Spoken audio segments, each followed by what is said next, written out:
The U.S. SEC Chair Gary Gensler is threatening to sue the crypto exchange firm Coinbase if it lets customers earn interest on their tokens. This sends a warning to the entire industry as to how far the commission is willing to go to tame the market, or really just to regulate everything it sees. Joining us now is Anthony Trenchev, co-founder and managing director of Nexo. Anthony, what do you think about the Wells notice served to Coinbase? Well, finally, the SEC is out of their slumber and they're giving some guidance, although in a pretty aggressive way.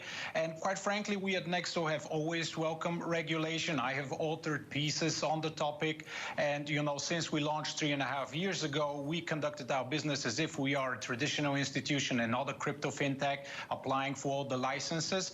And we have been in contact with various different regulators. And let me tell you what they worry about. They worry about consumer protection in two aspects. First of all, how is your offering structured? Is it a security? And if so, you know, have you done the disclosures? What and how are you selling your product?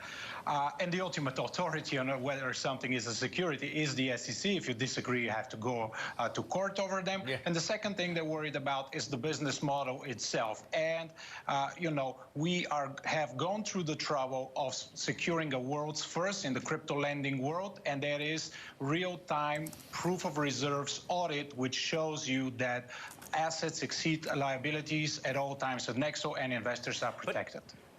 Just to be clear, you still have products that offer a return, right? You've got crypto products where yes, your clients earn a yield. Yes, we do. The difference being that us, Nexo, we operate in 200 different jurisdictions, and the United States is, you know, a market for us, whereas, you know, Coinbase and some of the other guys, that's all they have. It's predominantly the U.S., so we differ in that perspective. We'll continue to offer that product, you know, in the jurisdictions where we can do that. Anthony, how many of your clients or customers have actually had trouble accessing their accounts? So every time you come on, I get, you know, hundreds of tweets in certain cases saying they're struggling with that. I mean, is it a problem that you've had in the past? Is it just not true? What's going on? Well, we have 2.5 million customers, and every now and then there is a situation with even a dozen customers, and if they hit you up on Twitter, you know, probably not the best way to go around it. They should reach out to our support team, which is growing every day. And I do think we've done one of the better jobs. You know, check out our Trustpilot. We have close to 5 stars on it. And obviously there's always customers that are dissatisfied, but we're trying our best, and no one has ever had lost access to their accounts or lost money with Nexo, for that matter.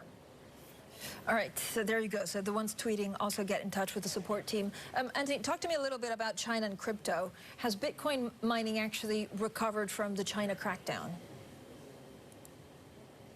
Yeah, you know, this is the beauty and the resilience of Bitcoin, that every time there's trouble with the ecosystem, with the mechanics of Bitcoin, it self-regulates and, you know, comes out stronger on top of it. You know, when China in mid-April issued yet another ban, and they do that every other month, you know, we saw the hash power go down, meaning the computational power needing for the confirmation of transactions. And since it has recovered, it's close to the all-time highs, which means that mining in China has relocated in more welcoming jurisdictions, last but not least the United States. And, you know, now out of this we've come stronger because the mining gets done with energy which is produced in a more sustainable way.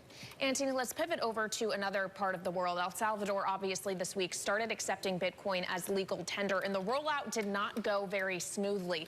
Is there a risk that it actually detracts from the case for cryptocurrencies? Well, the glitches were in two aspects, technical glitches with the wallets, which is normal. It's a novel, new technology, a nascent industry, and they're bound to be, hiccups. Oh. The other thing where we saw the price drop earlier this week, we know what happened. This was a conspiracy by the IMF and the World Bank to smash down the price of Bitcoin. What? Because they have been very critical. Kidding aside, this is what conspiracy the theorists are saying on Twitter. But we had the run up with Bitcoin. We rallied something like 80%. It was natural that there is going to be a correction. But for El Salvador, it's an extremely important experiment here.